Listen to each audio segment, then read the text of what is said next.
ఎండకు ఎండాను, వర్షానికి తడిచాను, మంచుకు తడిచి నేను చీకిపోయి. చూడండి, నేను ఏదైనా సరే సింహం వచ్చినా, ఎలుగుబంటులు వచ్చినా, పులులు వచ్చినా, ఏటి ద్వారా పోగొట్టుకున్నా ఆ నష్టాన్ని నేను పెట్టుకున్నా. కానీ నీ తండ్రి నేను నష్టపరిచిన వాడిగా లేదు, నష్టపరిచిన వాడిగా నేను లేదు. కానీ యాకోబు వచ్చిన తర్వాతే తాను దీవించబడ్డానని లాబాను గ్రహించాడు.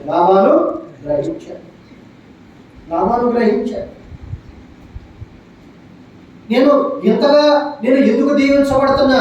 నా పశువులు, నా గొర్రెలు, నా గాడిదలు, నాకున్న ఒంటెలు, నాకున్న సంపద ఈ విధముగా ఎందుకు పెరుగుతుంది అని చెప్పి తను అనుకుంటున్న సమయంలో ఏమని చూశాడంటే శకునము చూచి తెలుసుకున్నాడు. సిరియా దేశస్థుడైన లాబాను శకునము చూచి తెలుసుకున్నాడు. ఎందుకంటే చూడండి, వారి విధానాల్లో వాళ్ళు ఉన్నారు. కానీ యాకోబు వెళ్ళిన తరువాత తన కుటుంబము, తన సంపద, తన పశువులు అన్నీ కూడా దీవించబడటం బట్టి యాకోబుని విడిచిపెట్టలేకపోయాడు. ఒక కుమార్తెని ఇచ్చాడు, పెద్ద కుమార్తెని.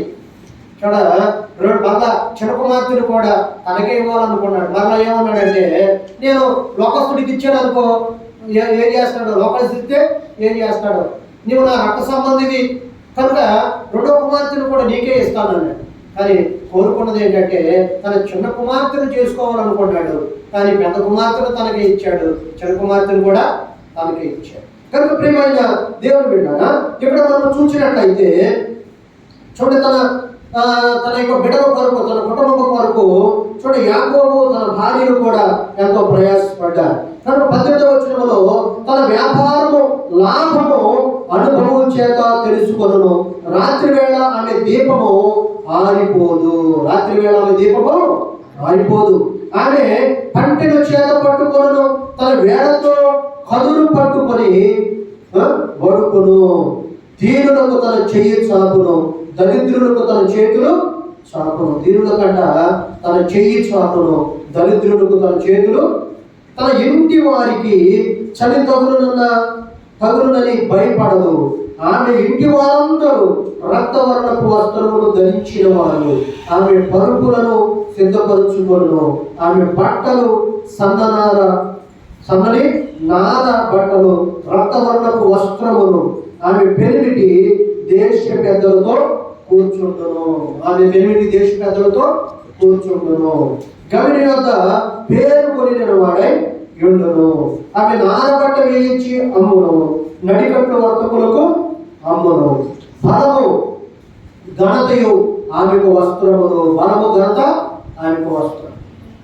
బలము ఘనత ఆమె వస్త్రములు. ఎందుకంటే ఆమె రక్తవర్ణపు వస్త్రములను ధరించిన వారిగా వారు ఉన్నారు.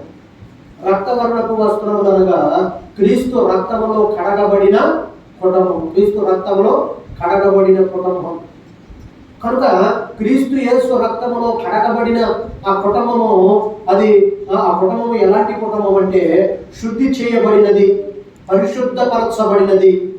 చూడండి, వారు తమ వస్త్రములను ఆయన రక్తములో ఉతుకుకొని, ఎందుకంటే తమ వస్త్రములను ఉతుకుకొని వారు ధన్యులు, ఆయన రక్తములో ఉతుకుకొని వారు ధన్యులు అని చెప్పాడు. కనుక వీరి యొక్క కుటుంబము కూడా అందుకనే చూడండి, వారు రక్తవర్ణపు వస్త్రములు ధరించువారని ఇక్కడ రాయబడి ఉంది. ఇక్కడ